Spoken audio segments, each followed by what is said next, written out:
ನಿನ್ನೆ ಪ್ರೀತಿಸುವೆ ಭಾಗ 75. ಕಾಟನಿಗೆ ಬೆಂಕಿ ಹಚ್ಚಿ ಚಿನ್ಮಯನ ಡ್ಯಾಡಿಯ ಫೋಟೋವನ್ನು ಸುಟ್ಟು ಹಾಕಲು ಕೈಯಲ್ಲಿ ಬೆಂಕಿ ಪೊಟ್ಟನ್ನು ಹಿಡಿದುಕೊಂಡ ಇಕ್ಷಾ ಕಟ್ಟಿಗೇರಿ ಇನ್ನೇನು ಬೆಂಕಿ ಹಚ್ಚಬೇಕು. ಅಷ್ಟರಲ್ಲಿ ಬೆಂಕಿ ನಂದಿಸಿ ಫೋಟೋದ ಹತ್ತಿರ ಬಂದು, ನೋ ನೋ ನೋ ನೋ, ಎಷ್ಟು ಸುಲಭವಾಗಿ ನಿನ್ನ ಫೋಟೋಗೆ ಬೆಂಕಿ ಹಚ್ಚಬಾರ್ದು. ನಿನ್ನ ಫೋಟೋ ಬೆಂಕಿಯಲ್ಲಿ ಸುಟ್ಟು ಹೋಗೋದನ್ನು ನಿನ್ನ ಮನೆಯವರೆಲ್ಲರೂ ನೋಡಬೇಕು, ನೋಡ್ಬಿಟ್ಟು ದುಃಖ ಪಡಬೇಕು. ಅವಾಗಲೇ ನನಗೆ ಸಂತೋಷವಾಗೋದು. ಮಿಸ್ಟರ್ ರಮಣ್ ರೆಡ್ಡಿ, ನಿನ್ನಿಂದಾಗಿ ನನ್ನನ್ನು ಪ್ರಾಣಕ್ಕಿಂತ ಹೆಚ್ಚಾಗಿ ಪ್ರೀತಿ ಮಾಡ್ತಿದ್ದೆ ನನ್ನ ಪಪ್ಪನನ್ನು ಕಳೆದುಕೊಂಡೆ. ನಮ್ಮ ಮನೆ ಸುಖ ಶಾಂತಿ ನೆಮ್ಮದಿನ ಹಾಳು ಮಾಡಿಬಿಟ್ಟೆ ನೀನು. ಚಿಕ್ಕಪ್ಪನಿಗೂ ನಾನೊಂದೇ ಪ್ರಾಣ ಇತ್ತು, ಅವ್ರ ಜೊತೆನೂ ಇರೋದ ಹಾಗೆ ನೀನು ಮಾಡಿಬಿಟ್ಟೆ.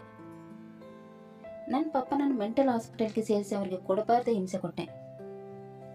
ನನ್ನ ಮಾಮ್ ಜೀವನ ಪರಂತೆ ಪಪ್ಪನ ನೆನಪಲ್ಲಿ ಕೊರಗೂ ಹಾಗೆ ಮಾಡಿದೆ. ನನ್ನ ದೊಡ್ಡಪ್ಪ ಕೆಲಸ ಬಿಡೋ ಹಾಗೆ ಮಾಡಿದೆ. ನಿನ್ನಿಂದಾಗಿ ನಾವೆಲ್ಲ ಈ ದೇಶ ಬಿಟ್ಟು ಹೋಗುವ ಹಾಗೆ ಆಯಿತು. ಆ ಟೈಮಲ್ಲಿ ನಾನು ಚಿಕ್ಕವಳಿದ್ದಿದ್ರೆ ನಾನೆಲ್ಲ ಮರೆತಿರ್ಬೋದು. ಆದರೆ ದೇವರು ಅಂತ ಒಬ್ಬನು ಇದ್ದಾನೆ ಅಲ್ವಾ, ಅವನು ಎಲ್ಲವೂ ನೆನಪಿಸ್ತಾನೆ. ಯಾವ ಮೆಂಟಲ್ ಹಾಸ್ಪಿಟಲ್ ನನ್ನ ಪಪ್ಪನಿಗೆ ಟಾರ್ಚರ್ ಕೊಟ್ಟು ಕೂಡಿ ಹಾಕಿದೆಯೋ ಅದೇ ಮೆಂಟಲ್ ಹಾಸ್ಪಿಟಲ್ ನಿನಗೆ ಇಷ್ಟವಾದವ್ರು ನಿನ್ನ ಕಣ್ಮುಂದಲ್ಲಿ ನರಳು ಹಾಗೆ ಮಾಡ್ತೀನಿ. ನಿನ್ನ ಬಗ್ಗೆ ನಾನು ಯಾವತ್ತೂ ಇನ್ಫಾರ್ಮೇಶನ್ ಕಲೆಕ್ಟ್ ಮಾಡಿದೆ ಅಂತ ತಿಂಗಳುಗಳ ಹಿಂದೆ ನಡೆದ ಘಟನೆಯನ್ನು ನೆನಪು ಮಾಡಿಕೊಂಡಳು.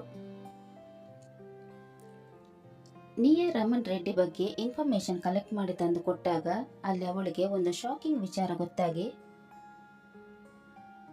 ಆರ್ ಯು ಶೋರ್ ನಿಯಾ, ನೀನು ಕೊಟ್ಟಿರೋ ಇನ್ಫಾರ್ಮೇಶನ್ ಕರೆಕ್ಟಾಗಿ ಇದೆ ತಾನೆ? ಎಸ್ ಇಕ್ಷಾ, ಇನ್ಫಾರ್ಮೇಶನ್ ಕರೆಕ್ಟಾಗಿ ಇದೆ. ಚಿನ್ಮಯ್ ಮತ್ತು ತನ್ಮಯ್ ಅವ್ರ ಮಕ್ಕಳೇ. ಅವ್ರು ತುಂಬ ರಿಚ್ ಇದ್ದಾರೆ, ಅವ್ರಿಗೆ ದುಡ್ಡಿಗೆ ಯಾವುದೇ ಕೊರತೆ ಇಲ್ಲ. ಇವರಿಬ್ಬರ ಸಂಪೂರ್ಣ ಖರ್ಚನ್ನು ಇವ್ರ ಡ್ಯಾಡಿನೇ ನೋಡ್ಕೊಳ್ತಾ ಇರೋದು. ಅಂದ್ರೆ ತನ್ಮಯ್ ನನಗೆ ಹೇಳಿದೆಲ್ಲ ಸುಳ್ಳ? ಅವನಿಗೆ ಮಾಮ್ ಡ್ಯಾಡಿ ಇಲ್ಲ ಅಂತ ಹೇಳಿದ್ದ, ಅವನು ದೂರದ ರಿಲೇಟಿವ್ಸ್ ಅವರ ನೋಡ್ಕೊಳ್ಳೋದು ಅಂತಾನು ಹೇಳಿದ್ದ. ಅವನು ಹೇಳಿದೆಲ್ಲ ಸುಳ್ಳ ಇಕ್ಷಾ, ಅವನು ಸರಿ ಇಲ್ಲ.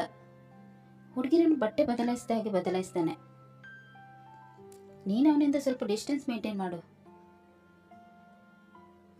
ನಿನ್ನನ್ನು ಇಂಪ್ರೆಸ್ ಮಾಡಿದ್ದಕ್ಕೋಸ್ಕರ ಈ ರೀತಿ ಸುಳ್ಳು ಹೇಳಿದ ಅನ್ಸುತ್ತೆ. Be careful Iksha. Okay Niya, ನೀನು ತನ್ಮಯ್ ಮೇಲೆ ಒಂದು ಕಣ್ಣಿಡು. ಅವನು ಏನು ಮಾಡ್ತಾನೆ ಅದೆಲ್ಲ ನನಗೆ ಗೊತ್ತಾಗಬೇಕು. ಓಕೆ ಇಕ್ಷಾ, ದುಡ್ಡು ಸಿಗುತ್ತೆ ಅಂದರೆ ನಾನು ಏನು ಬೇಕಾದ್ರೂ ಮಾಡ್ತೀನಿ. ಅವನು ಏನು ಮಾಡ್ತಾನೆ, ಎಲ್ಲಿ ಹೋಗ್ತಾನೆ, ಯಾರನ್ನು ಮೀಟ್ ಮಾಡ್ತಾನೆ, ಎಲ್ಲ ಇನ್ಫಾರ್ಮೇಷನ್ ನಿಮಗೆ ಟೈಮ್ ಟು ಟೈಮ್ ಅಪ್ಡೇಟ್ ಮಾಡ್ತೀನಿ. ಫ್ಲಾಶ್ ಬ್ಯಾಕಿನಿಂದ ಹೊರ ಬಂದವಳು ರೆಡ್ಡಿಯ ಫೋಟೋದ ಕಡೆ ನೋಡುತ್ತಾ, ಏನು ಗೊತ್ತಾ, ನಿನ್ನ ಚಿಕ್ಕ ಮಗ ನನ್ನ ಲವ್ ಮಾಡಿ ಹಾಳು ಮಾಡ್ಬೇಕಂತ ಅಂದ್ಕೊಂಡು ನನಗೆ ಪ್ರಪೋಸ್ ಮಾಡಿದ್ದ. ವಿಷಯ ಗೊತ್ತಿಲ್ಲದ ಮೊದಲು ಅವನನ್ನು ರಿಜೆಕ್ಟ್ ಮಾಡಿದೆ. ಆಮೇಲೆ ಗೊತ್ತಾಯ್ತು ಅವನು ನಿನ್ನ ಮಗ ಅಂತ. ಅವನ ಇಂಟೆನ್ಷನ್ ಏನು ಅಂತ ನೀಯೇ ನನಗೆ ಮೊದಲೇ ತಿಳಿಸಿದ್ಲು. ಅವನ ಇಂಟೆನ್ಷನ್ ಸರಿ ಇಲ್ಲ ಅಂತ ಗೊತ್ತಿದ್ರೆ ಅವನ ಪ್ರಪೋಸಲನ್ನು ಒಪ್ಕೊಂಡ್ಬಿಟ್ಟೆ. ನಿನ್ನ ಬಗ್ಗೆ ವಿಷಯ ಗೊತ್ತಾಗಿ 1 ವಾರ ಕಾಲೇಜಿಗೆ ರಜೆ ಹಾಕಿದ್ದೆ. ಸುಮ್ಮನೆ ಲೂಸ್ ಮೋಷನ್ ಆಗಿತ್ತಂತ ಎಲ್ಲರೂ ನಂಬಿಸಿದೆ. ಆ 1 ವಾರದಲ್ಲಿ ನಿನ್ನ ಚಿಕ್ಕ ಮಗನ ತಲೆಯನ್ನು ಯಾವ ರೀತಿ ಕೆಡಿಸ್ಬೇಕಂತ ಪ್ಲಾನ್ ಮಾಡ್ತಾ ಇದ್ದೆ. ಅದಕ್ಕೆ ನೀಯೇ ನನಗೆ ಸಾಥ್ ಕೊಟ್ಲು. ಅವನು ನನ್ನನ್ನು ಅವನ ಪ್ರೀತಿಯ ಹುಚ್ಚಿ ಮಾಡಕ್ಕೆ ಹೊರಟಿದ್ದ. ನಾನು ಅದನ್ನು ಉಲ್ಟಾ ಮಾಡಿಬಿಟ್ಟೆ. ಅವನನ್ನು ತುಂಬ ಪ್ರೀತಿ ಮಾಡುವ ಹಾಗೆ ಅವನು ಬ್ರೈನ್ ವಾಶ್ ಮಾಡಿದೆ. ಕೊನೆಗೂ ನಾನು ಅಂದ್ಕೊಂಡಂತೆ ನಡೆದು ಹೋಯ್ತು. ಅವನು ನನ್ನನ್ನು ಎಷ್ಟು ಪ್ರೀತಿಸಕ್ಕೆ ಶುರು ಮಾಡಿದ ಅಂದರೆ, ನನ್ನನ್ನು ದ್ವೇಷ ಮಾಡ್ತಿದ್ದವನು ಆ ದ್ವೇಷವನ್ನೆಲ್ಲ ಮರೆತು ನನ್ನನ್ನು ಹುಚ್ಚರ ಥರ ಪ್ರೀತಿ ಮಾಡೋಕ್ಕೆ ಶುರು ಮಾಡಿದ. ನಾನಿಲ್ಲದೆ ಬದುಕಲ್ಲ ಅನ್ನೋ ಹಂತಕ್ಕೆ ಹೋಗ್ಬಿಟ್ಟೆ. ನನಗೂ ಅದೇ ಬೇಕಾಗಿತ್ತು. ನಿನ್ನ 2 ಮಕ್ಕಳ ಜೊತೆ ಆಟ ಆಡ್ಬೇಕಂತಲೇ ಡಿಸೈಡ್ ಮಾಡಿದೆ. ಆದರೆ ಅಷ್ಟರಲ್ಲಿ ನಿನ್ನ ದೊಡ್ಡ ಮಗ ಲಂಡನ್ ಬಿಟ್ಟು ಇಂಡಿಯಾಗೆ ಹೋಗ್ತೀನಿ ಅಂತ ಪಟ್ಟು ಇಡ್ತಿದ್ದ. ವಿಷಯ ಏನಂದ್ರೆ ಅವನು ಕೂಡ ನನ್ನನ್ನು ಪ್ರೀತಿ ಮಾಡ್ತಾ ಇದ್ದ. ಆದರೆ ಅವನು ನೀನು ಚಿಕ್ಕ ಮಗನ ಥರ ಅಲ್ಲ, ತುಂಬ ಒಳ್ಳೆಯವನು. ಹೇಗಾದ್ರೂ ಮಾಡಿ ನನಗೆ ಇಂಡಿಯಾಗೆ ಹೋಗಬೇಕಿತ್ತು. ಮನೇಲಿ ಹೇಳಿದರೆ ಯಾರೂ ಕಳಿಸಲ್ಲ. ಅದಕ್ಕೋಸ್ಕರ ಒಂದು ದೊಡ್ಡ ಪ್ಲ್ಯಾನ್ ಮಾಡಿದ್ದೆ. ಒಂದು ಕಲ್ಲಲ್ಲಿ 2 ಹಕ್ಕಿ ಹೊಡಿಬೇಕಿತ್ತು. ಅದು ಕೂಡ ಸಕ್ಸಸ್ ಆಯಿತು. ಆವತ್ತು ಅವನ ಫ್ಲ್ಯಾಟಲ್ಲಿ ಒಬ್ಬನೇ ಇದ್ದಾನಂತ ಗೊತ್ತಿತ್ತು. ಅದೇ ಸಮಯ ಬಳಸ್ಕೊಳ್ಬೇಕಂತ ಬೇಕಂತಲ್ಲ ಅವನ ಫ್ಲ್ಯಾಟಿಗೆ ಹೋಗಿದ್ದೆ. ನಾನು ಹೋದಾಗ ಅವ್ನು ಕುಡ್ದಿದ್ದ. ನನ್ನ ಪ್ಲಾನನ್ನು ಎಕ್ಸಿಕ್ಯೂಟ್ ಮಾಡೋಕ್ಕೆ ಇದೇ ತಕ್ಕ ಸಮಯ ಅಂತ ಅಂದ್ಕೊಂಡು ಅವನ ಹತ್ರ ಕೊನೆಯದಾಗಿ ಜ್ಯೂಸ್ ಮಾಡಿಕೊಡು ಅಂತ ಹೇಳಿದೆ. ಅವನು ಒಂದು ಗ್ಲಾಸಲ್ಲಿ ನನಗೆ, ಇನ್ನೊಂದು ಗ್ಲಾಸಲ್ಲಿ ಅವನಿಗೆ ಜ್ಯೂಸ್ ತಂದಿಟ್ಟನು. ಜ್ಯೂಸ್ ಕರೆಕ್ಟಾಗಿ ಇದ್ರೂ ಕೂಡ ನಾನೇ ಬೇಕಂತಲೇ ಸಕ್ಕರೆ ಕಮ್ಮಿ ಆಗಿದೆ ಅಂತ ಹೇಳಿ ಅವನಿಗೆ ಸಕ್ಕರೆ ತರಲು ಒಳಗೆ ಕಳಿಸಿದೆ. ಆ ಟೈಮಲ್ಲಿ ನಾನೇ ಅವನ ಜ್ಯೂಸ್ಗೆ ಮತ್ತೆ ಬರೋ ಪೌಡರ್ ಹಾಕಿದ್ದೆ. ಅವನು ಬಂದು ನನಗೆ ಸಕ್ಕರೆ ಕೊಟ್ಟು ಜ್ಯೂಸ್ ಕುಡಿದು ಆಮೇಲೆ ಅವನಿಗೆ ಪ್ರಜ್ಞೆ ತಪ್ಪಿತು. ನಂತರ ನಾನೇ ಅವನನ್ನು ಬೆಡ್ರೂಮ್ಗೆ ಕರೆದುಕೊಂಡು ಹೋಗಿ ಅವನ ಬಟ್ಟೆ ಬಿಚ್ಚಿ ನನ್ನ ಬಟ್ಟೆ ನಾನೇ ಹರಿದುಕೊಂಡೆ. ನನ್ನ ಕೆನ್ನೆಗೆ ನಾನೇ ಬಾರಿಸಿ ನನ್ನ ತುಟಿಗೆ ನಾನೇ ಕಚ್ಚಿ ಸೀನ್ ಕ್ರಿಯೇಟ್ ಆಗೋ ಥರ ಮಾಡಿದೆ. ಆಮೇಲೆ ತನ್ಮಗೆ ಮೆಸೇಜ್ ಮಾಡಿ ಮನೆಯಲ್ಲಿದ್ದೇನೆ ಬೇಗ ಬಾ ಅಂತ ಹೇಳಿದ್ದೆ. ಪಾಪ ನಿನ್ನ ಮಗ ಅಮಾಯಕ. ಅವನು ಎಷ್ಟು ಒಳ್ಳೆಯವನಂದರೆ ನಾನು ಹೇಳಿದ್ದೆಲ್ಲ ನಿಜ ಅಂತ ನಂಬ್ಕೊಂಡ್ಬಿಟ್ಟ. ತಾನು ಮಾಡಿದ ತಪ್ಪಿಗೆ ಎಲ್ಲರಿಂದ ಒದ್ದೆ ಕೂಡ ತಿಂದ್ಬಿಟ್ಟ. ಆ ಟೈಮಲ್ಲಿ ಅವನನ್ನು ನೋಡಿ ಕನಿಕರ ಉಂಟಾಗಿದೆ ನಿಜ. ಆದರೆ ನಿನ್ನನ್ನು ನೆನಪಿಸ್ಕೊಂಡಾಗಲೆಲ್ಲ ನನಗೆ ಕೋಪ ನೆತ್ತಿಗೇರಿ ನಾನು ಮಾಡಿದ್ದೇ ಸರಿ ಅಂತ ಅನಿಸ್ತಾ ಇತ್ತು. ಎಲ್ಲರೂ ನಿನ್ನ ಮಗ ನಾನು ರೇಪ್ ಮಾಡಿದೆ ಅಂತ ಪೊಲೀಸರನ್ನು ಕರಿಬೇಕಂತ ಹೇಳ್ತಾ ಇದ್ರು. ನಾನೇ ಅವರನ್ನು ತಡೆದು ನಿನ್ನ ಮಗನ ಜೊತೆ ಮದುವೆ ಆಗುವ ಹಾಗೆ ನಾಟಕ ಮಾಡಿದೆ. ಇನ್ನೇನು ಮಾಡಲಿ ನಾನು? ಪೊಲೀಸ್ ಬಂದು ನನ್ನ ಮುಖವಾಡ ಕಳಚಿ ಬೀಳ್ತಾ ಇತ್ತು. ನನ್ನ ಗುರಿ ಸಾಧಿಸಬೇಕಂದ್ರೆ ನಿನ್ನ ಮಗ ರೇಪಿಸ್ಟ್ ಪಟ್ಟ ಹೊತ್ಕೊಳ್ಳಲೇಬೇಕಾಯ್ತು. ಒಂದು ಕಲ್ಲಲ್ಲಿ ಎರಡು ಹಕ್ಕಿನ ಎಷ್ಟು ಚೆನ್ನಾಗಿ ಹೊಡೆದೆ ಅಂದರೆ ಅಣ್ಣ ತಮ್ಮ ಇಬ್ಬರು ಬೇರೆ ಬೇರೆ ಆಗೋ ಹಾಗೆ ಆಯಿತು. ಈ ಇನ್ಸಿಡೆಂಟ್ ಆದಾಗಿನಿಂದ ನಿನ್ನ ಚಿಕ್ಕ ಮಗ ನಿನ್ನ ದೊಡ್ಡ ಮಗನನ್ನು ತುಂಬಾ ದ್ವೇಷ ಮಾಡ್ತಾ ಇದ್ದಾನೆ. ಅವನು ನೆರಳು ಕಂಡ್ರೆ ಕೂಡ ಅವನಿಗೆ ಆಗಲ್ಲ. ನಿನ್ನ ಚಿಕ್ಕ ಮಗನಿಗೆ ನಾನು ಮತ್ತು ನನ್ನ ಗಂಡ ಒಟ್ಟಿಗೆ ಸಹಿಸ್ಕೊಳ್ಳೋಕೆ ಆಗ್ತಾ ಇಲ್ಲ. ಅದಕ್ಕೆ ಅವನು ಕೂಡ ಎಲ್ಲಿಗೆ ಬರ್ತಾ ಇದ್ದಾನೆ. ನನ್ನ ಪಪ್ಪನಿಗೆ ಯಾವ ರೀತಿ ಟಾರ್ಚರ್ ಕೊಟ್ಟಿದೆಯೋ ಅದೇ ರೀತಿ ನಿನ್ನ ಪ್ರೀತಿಯ ಸುಪುತ್ರನಿಗೂ ಕೂಡ ಆಗುತ್ತೆ. ಅವನು ನನ್ನ ಪ್ರೀತಿಯ ಹುಚ್ಚ ಆಗಿದ್ದಾನೆ. ಅದನ್ನೇ ನಾನು ಅಡ್ವಾಂಟೇಜ್ ಆಗಿ ತಗೊಂಡು ನಿನ್ನ ಕಣ್ಮುಂದೆನೇ ಅವನನ್ನು ಅದೇ ಮೆಂಟಲ್ ಹಾಸ್ಪಿಟಲಲ್ಲಿ ಅಡ್ಮಿಟ್ ಮಾಡಿಸ್ತೀನಿ. ನನ್ನ ಮಾಮ್ ಕೊರಗಿದ ಥರ ನೀನು ಕೂಡ ಕೊರಗಬೇಕು. ನಿನ್ನ ಕಣ್ಣು ಮುಂದೆನೇ ನಿನ್ನ ಮಗ ಹುಚ್ಚ ಆಗಬೇಕು. ಆ ಥರ ಮಾಡ್ತೀನಿ, ನೋಡ್ತಾ ಇರು. Wait and watch Reddy. IAS ರಾಘವನ ಮಗಳು ನಿನ್ನ ಮನೆಗೆ ಕಾಲಿಟ್ಟಾಯಿತು. ಇನ್ಮೇಲೆ ಏನಿದೆ ಈ ಕ್ಷೇಳತೆ ಹವ. ಸುನಾಮಿ ಸುಂಟರಗಳ ಥರ ಬಂದು ನಿನ್ನ ಸಾಮ್ರಾಜ್ಯನೇ ನಾಶ ಮಾಡಿಬಿಡ್ತೀನಿ. ನಿನ್ನ ಕಣ್ಮುಂದೆ ನಿನ್ನ ಸಾಮ್ರಾಜ್ಯ ಪತನವಾಗುವುದನ್ನು ನೀನು ನೋಡಿ ದುಃಖ ಪಡಬೇಕು. ಅದನ್ನು ನೋಡಿ ನಾನು ಖುಷಿ ಪಡಬೇಕು.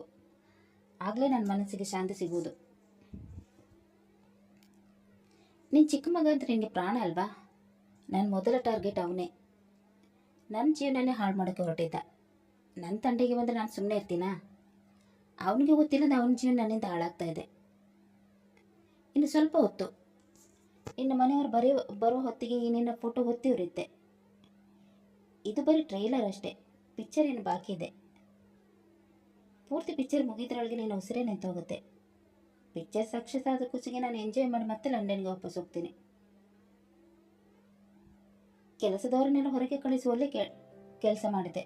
ಸ್ವಲ್ಪ ಹೊತ್ತು ಜ್ವರ ಬಂದಾಗಿ ನಾಟಕ ಮಾಡಬೇಕು, ಇಲ್ಲಾಂದರೆ ಇಲ್ಲಿದ್ದವ್ರಿಗೆಲ್ಲ ಗೊತ್ತಾಗುತ್ತೆ ಅಂತ ಅಂದುಕೊಂಡವಳು ಬೆಂಕಿ ಪೊಟ್ಟಣ ಸಮೇತ ತನ್ನ ರೂಮ್ಗೆ ಹೋದಳು.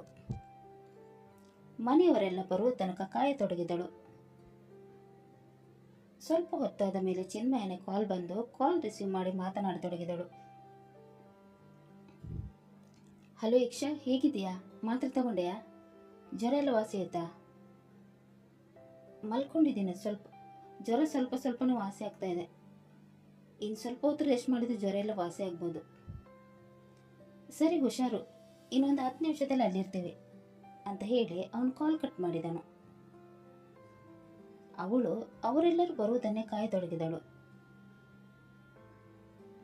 ರೂಮಿನ ಕಿಟಕಿಯಲ್ಲಿ ಅವರ ಕಾರು ದೂರದಿಂದಲೇ ಬರುವುದನ್ನು ಗಮನಿಸಿದವಳು ಕೂಡಲೇ ರಮಣ್ ರೆಡ್ಡಿ ಫೋಟೋದ ಕಟ್ಟೆನಿನ ಹತ್ತಿರ ಹೋದಳು. ಸುತ್ತಮುತ್ತ ಕೆಲಸದವರು ಯಾರಾದರೂ ಇದ್ದಾರೆ ಅಂತ ಗಮನಿಸಿ ಯಾರೂ ಇಲ್ಲದನ್ನು ಖಚಿತಪಡಿಸಿಕೊಂಡವಳು ಕೂಡಲೇ ಕಟ್ಟನಿಗೆ ಬೆಂಕಿ ಹಚ್ಚಿ ತನ್ನ ರೂಮ್ಗೆ ಹೋಗಿ ಮಲಗಿಕೊಂಡಳು. ಕಟ್ಟನ್ಗೆ ಹತ್ತಿದ ಬೆಂಕಿ ಹರಡುತ್ತಾ ರಮಣ್ ರೆಡ್ಡಿಯ ಬೃಹತ್ ಆಕಾರದ ಫೋಟೋವನ್ನು ಆವರಿಸಿ ಸುಡಲು ಪ್ರಾರಂಭಿಸಿತು. ಕುಲದೇವರ ದರ್ಶನಕ್ಕೆ ಹೋದವರೆಲ್ಲರೂ ಕಾರಿನಿಂದ ಇಳಿದು ಮನೆಯೊಳಗೆ ಪ್ರವೇಶ ಮಾಡಿದಾಗ ಅಲ್ಲಿದ್ದ ದೃಶ್ಯವನ್ನು ನೋಡಿ ಬೆಚ್ಚಿ ಬಿದ್ದರು. ಲಲಿತಮ್ಮರವರು ಜೋರಾಗಿ ಕಿರುಚುತ್ತಾ, ಎಲ್ಲರೂ ಎಲ್ಲಿ ಸತ್ತು ಹೋಗಿದ್ದೀರಾ? ಮನೆಗೆ ಬೆಂಕಿ ಹತ್ತಿಕೊಂಡಿದೆ, ಯಾರಾದರೂ ಬಂದು ಬೆಂಕಿ ನಂದಿಸಿ ಅಂತ ಹೇಳಿದಾಗ ಮನೆಯ ಕೆಲಸದವರೆಲ್ಲರೂ ಓಡಿ ಬಂದರು. ಚಿನ್ಮಯ್ ಬಾತ್ರೂಮ್ಗೆ ಹೋಗಿ ನೀರು ತಂದು ಬೆಂಕಿಗೆ ಹಾಕತೊಡಗಿದನು. ಅವನ ಜೊತೆ ಕೆಲಸದವರೆಲ್ಲ ಸೇರಿ ಅವರು ಕೂಡ ನೀರು ಹಾಕಿ ಬೆಂಕಿಯನ್ನು ನಂದಿಸತೊಡಗಿದರು. ಸ್ವಲ್ಪ ಹೊತ್ತು ಹಾಗಿದ್ರೆ ಬೆಂಕಿ ಇಡೀ ಮನೆಗೆ ಆವರಿಸುತ್ತಿತ್ತು. ಚಿನ್ಮಯ್ ಹಾಗೂ ಮನೆಯ ಕೆಲಸದವರು ಸರಿಯಾದ ಸಮಯಕ್ಕೆ ಬೆಂಕಿ ನಂದಿಸಿದ್ದರಿಂದ ಆಗುವ ದೊಡ್ಡ ಅನಾಹುತವು ತಪ್ಪಿಹೋಯಿತು. ತನ್ನ ಮಗನ ಫೋಟೋ ಸುಟ್ಟು ಹೋಗಿದ್ದನ್ನು ನೋಡಿ ಲಲಿತಮ್ಮರವರಿಗೆ ತುಂಬಾನೇ ಬೇಜಾರಾಯಿತು. ಚಿನ್ಮಯನ ತಾಯಿ ಶಾಲಿನಿ ಅವರಿಗೂ ಕೂಡ ನೋವಾಗಿ, ಯಾವತ್ತು ಮನೆಗೆ ತೊಂದರೆ ಆಗದಿರುವುದು ಇವತ್ತು ಯಾಕೆ ಈ ರೀತಿ ಆಯ್ತು? ಅಷ್ಟಕ್ಕೂ ಇಲ್ಲಿ ಹೇಗೆ ಬೆಂಕಿ ಹತ್ಕೊಂಡ್ಬಿಡ್ತು ಅಂತ ಹೇಳುತ್ತಿರಬೇಕಾದರೆ ಚಿನ್ಮಯನ ದೃಷ್ಟಿ ಅಲ್ಲಿದ್ದ ದೀಪದ ಸ್ಟ್ಯಾಂಡ್ ಮೇಲೆ ಬಿತ್ತು. ಅಜ್ಜಿ, ಈ ದೀಪದ ಸ್ಟ್ಯಾಂಡ್ ಬೆಳಿಗ್ಗೆ ನಿಮ್ಮ ಕೈಲಿತ್ತಲ್ವಾ, ನೀವು ಇದನ್ನು ಇಲ್ಲಿ ಯಾಕೆ ಇಟ್ಟು ಹೋದ್ರಿ? ಇದರಿಂದಲೇ ಕರ್ಟನ್ಗೆ ಬೆಂಕಿ ಹತ್ತಿದ್ದು ಅಂದಾಗ ಅವರಿಗೆ ತನ್ನಿಂದಾನೇ ತಪ್ಪಾಗಿದೆ ಅಂತ ಅನ್ನಿಸತೊಡಗಿತು. ನಾನು ಇದನ್ನು ಇಲ್ಲಿಟ್ಟು ಹೋದ್ನಾ? ಸಾಧ್ಯನೇ ಇಲ್ಲ.